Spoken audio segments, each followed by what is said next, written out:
Hey guys, so my work brought me recently to South Korea, and today I went to one of the most iconic landmarks in Seoul, which is called the Gyeongbokgung Palace. So in this video, I'll be taking you on an exciting journey through its history, culture, and everything else that this vibrant area has to offer, including a stop at the famous LOL Park. Now, Gyeongbokgung Palace is actually built in 1395, and it is one of the largest of the 5 grand palaces in Korea. It is a stunning representation of Korean architecture and its history.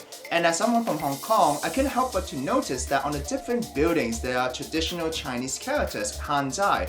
This is because historically Korean scholars and royalty used Chinese as the main written language before King Sejong invented the Korean alphabet, Hangul, in the 15th century.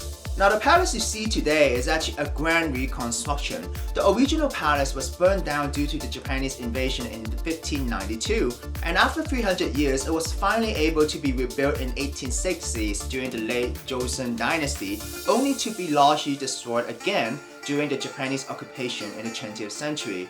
Now, massive restoration efforts began in the 1990s and are still ongoing today to bring it back to its former grandeur. Now, seeing this palace really does remind me the immense importance of preserving culture, and it is very remarkable that we're able to see this historical landmark still being preserved. And for me, I think this is a crucial reminder that we should try our best endeavor to preserve our own culture as well. Now, here's a pro tip.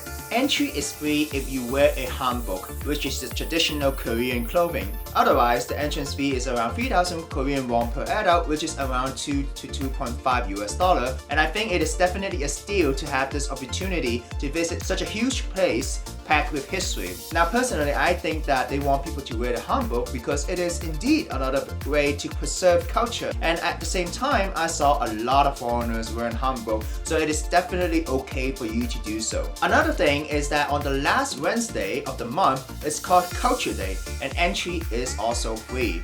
And in general, entry is also free for children and also the elderly, so definitely go to the website to check out for more details. Now, when you're at Gyeongbokgung in the entrance, make sure to catch the changing of the royal guard ceremony. It is a colorful display that brings the rich history to Korea to life. This ceremony recreates the royal guards who protected the palace gate during the Joseon dynasty, and it is complete with traditional costume, weapon, and musical instrument. And it takes place right in front of the main gate, Gwanghwamun, which typically happens at 10 a.m. and also 2 p.m.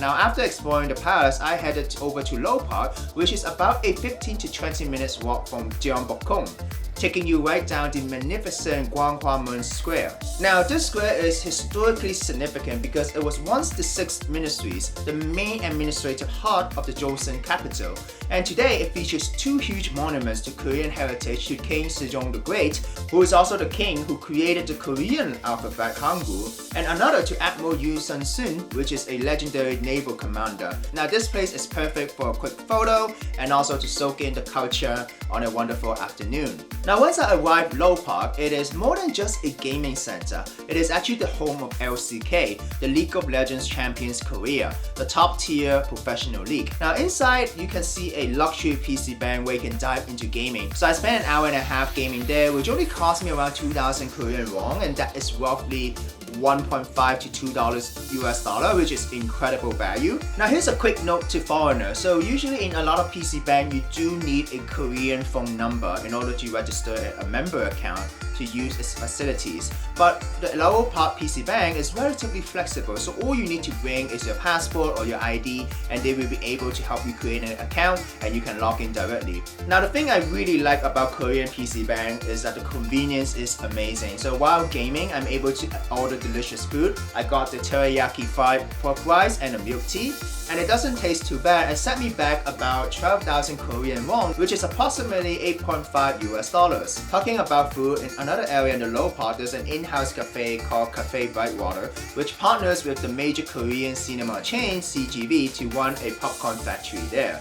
Now, next up, I hit the official Riot Games store. This is where you can find a lot of official merchandise. They have cute plushies to figurine to stylish apparel, and it is connected to the LCK as well, so you can sometimes find items related to the teams over here. So definitely do not forget to check out what's inside. So during my time here, it is close to Worlds 2025, so so there were some merchandise about Worlds as well. Now in another area, you will see a place where people can watch the different matches and also a gallery with different team jerseys and history about the LCK. Now that's a wrap of my journey at the Gyeongbokgung Palace and LoL Park, and if you ever find yourself in Korea and if you're a huge fan of culture, history and even League of Legends, then this is definitely an interesting itinerary that I would recommend you check it out. And remember, immerse yourself in the culture, the heritage, and don't forget to try the local food, order something in a PC van. So if you like this content, remember to give it a thumbs up and follow me for more travel adventures. Until then, see you guys next time.